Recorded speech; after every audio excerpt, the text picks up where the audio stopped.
Morning dear students. आज का हमारा टॉपिक है pH value of some common substances.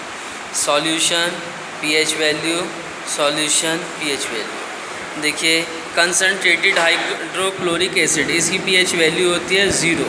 इसका मतलब ये हो गया एसिड जिसकी पीएच वैल्यू 7 से कम होगी वो सारे के सारे एलिमेंट्स एसिड होंगे, और जिनकी पीएच वैल्यू 7 होगी वो सब न्यूट्रल होंगे। इट मीन्स ना तो वो एसिड होंगे और ना ही बेस होंगे।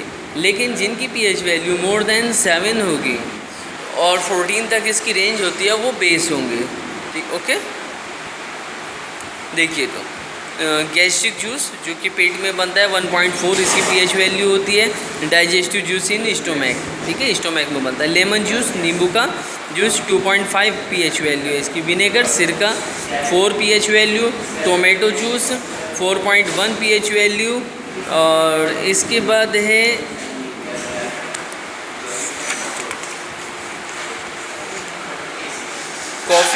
कॉफ़ी की पीएच वैल्यू होती है 5। सॉफ्ट ड्रिंक्स, इनकी पीएच वैल्यू होती है 6। मिल्क, इनकी पीएच वैल्यू होती है 6.5। प्योर वाटर, शुद्ध पानी जो होता है, इसकी पीएच वैल्यू होती है 7। मतलब ये न्यूट्रल हो गया है, ना ही एसिड है और ना ही बेस है। नेक्स्ट है हमारे पास सैलिवा बिफोर मील, मतलब खाना खाने से पहले जो लार होती है हमारी राल, इसे लार भी कहते हैं। इसकी पीएच वैल्यू होती है 7.4। ओके। नेक्स्ट है हमारा ब्लड की पीएच वैल्यू होती है 7.4, मतलब ये बेसिक होता है। एग्स, अंडे 7.8। Toothpaste 8.0। Baking soda solution 8.5।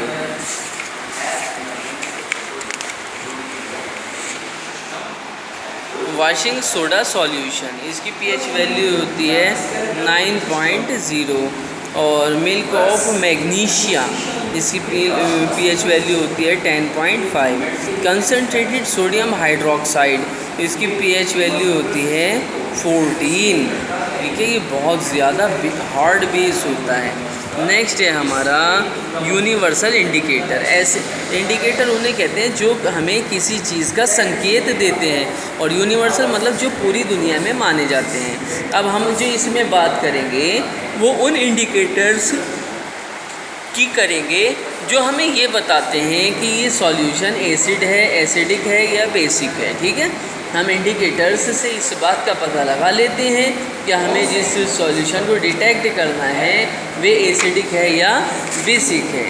Okay, तो देखिए अब आप, universal indicator is a mixture of many different dyes which give different colour at different pH value of the entire pH scale. ये क्या होते हैं? वो होते हैं मिक्सचर होते हैं बहुत सारी डाइज के, और ये अलग अलग पीएच स्केल पर अलग अलग कलर रिप्रेजेंट करते हैं। PH is inversely proportional to H+ ion concentration. ये H+ आयन कंसनट्रेशन का उल्टा होता है। H+ आयन कंसनट्रेशन बढ़ता है तो पीएच वैल्यू घटती है, और H+ आयन कंसनट्रेशन घटता है तो पीएच वैल्यू बढ़ती है। So we can say that universal indicator show different colors at different concentration। इसलिए हम कह सकते हैं कि यूनिवर्सल इंडिकेटर जो होते हैं वो अलग अलग hydrogen ion concentration, it means pH range पर अलग अलग कलर रिप्रेजेंट करते हैं। Okay, in the solution. Okay, next है importance of pH in everyday life. Our body works within the pH range 7 to 7.8। PH of blood is 7.4। Living organism can survive only in a narrow range of pH change. Living organism जो होते हैं ये pH value की थोड़ी सी change में ही क्या करते हैं,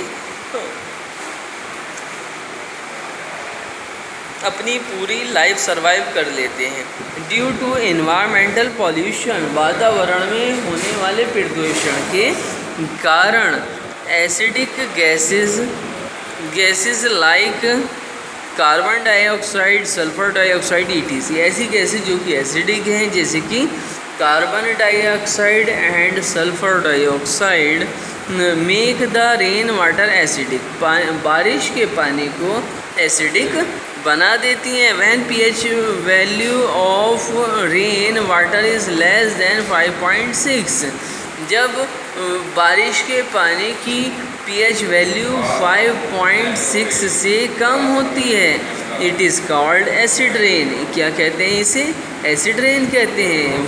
तेज़ाब की वर्षा, when acid rain flow into the rivers, जब एसिड रेन नदी में बहती हैं, it lowers the pH of the river water, और ये नदी के पानी का pH वैल्यू घटा देती हैं। Acidic water is harmful to aquatic animals, और ये जो एसिडिक वाटर होता है ये एक्वेटिक एनिमल्स, इट मीन्स जो पानी में रहने वाले एनिमल्स होते हैं उनके लिए हार्मफुल होता है।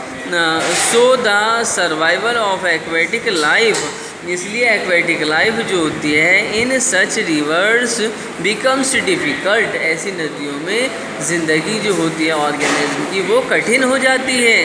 नेक्स्ट पॉइंट है हमारा pH value in our digestive system. In our mouth saliva is secreted with is slightly alkaline, saliva जो है हल्का सा एल्कलाइन होता है।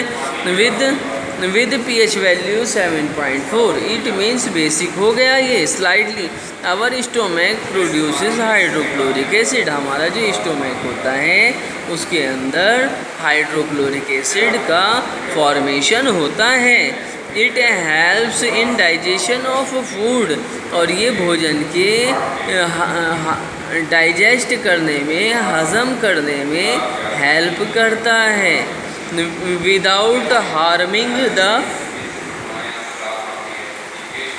स्टोमैक, बिना स्टोमैक को नुकसान पहुंचाए। Over eating, stress and some other conditions lead to secretion of excess acid in stomach, कभी कभी किसी कारण की वजह से स्टोमैक के अंदर ज़्यादा हाइड्रोक्लोरिक एसिड का सिक्रीशन हो जाता है। ठीक है। The excess acid causes pain and irritation, ये दर्द और जलन क्रिएट करते हैं।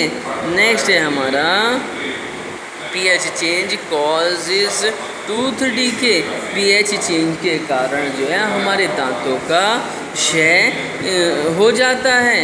If we do not clean our teeth properly, यदि हम अपने दांतों को सही तरीके से साफ नहीं करेंगे आफ्टर मील, खाना खाने के बाद, देन द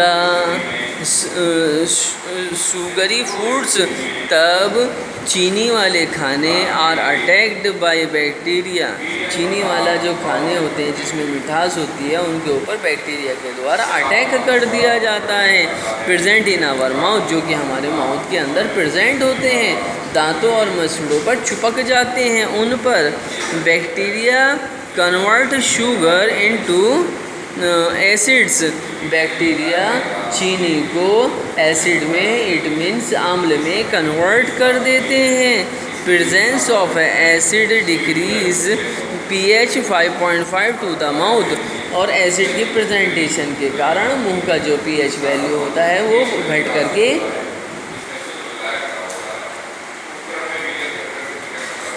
करके कितना हो जाता है?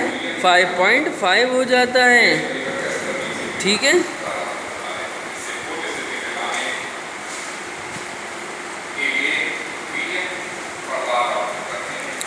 Of the mouth cavity and tooth decay starts, cavity होना शुरू हो जाती है और दांतों का क्षय स्टार्ट हो जाता है। ओके। नेक्स्ट है soil pH and plant growth, ज़मीन की मिट्टी जो होती है उसका pH वैल्यू और पौधों की ग्रोथ पर क्या फ़र्क पड़ता है pH वैल्यू का। Soil with pH 7 is the best for plant growth, pH value 7 वाली जो मिट्टी होती है वो प्लांट की ग्रोथ के लिए सबसे ज़्यादा अच्छी होती है। If the soil is too acidic और बेसिक लिया, यदि सॉइल इतनी ज़्यादा एसिडिक हो जाती है या बेसिक हो जाती है, plants grow will be retarded. Plant जो हैं वो डिफेक्ट के साथ बड़े होते हैं और उनकी ग्रोथ इतनी अच्छी क्वालिटी की नहीं होती है। PH of the soil regulates growth of micro organisms. PH value जो होती है मिट्टी की, वो माइक्रो ऑर्गेनिज्म की जो ग्रोथ होती है उसको इंक्रीज़ करती है। Necessary for decomposition of dead matter into humus, जो कि डेड मैटर को डिकम्पोज करने के बाद ह्यूमस में कन्वर्ट करने के लिए होती है। And for absorption of nutrients, और न्यूट्रिएंट्स को एब्जॉर्ब भी करती है। The soil pH is also affected by the use of chemical fertilizers। मिट्टी का जो pH वैल्यू होता है वो केमिकल फर्टिलाइज़र, जो कि आर्टिफिशियल फर्टिलाइज़र होते हैं, मैन मेड होते हैं, उनके द्वारा प्रभावित होता है, इफ़ेक्टेड होता है।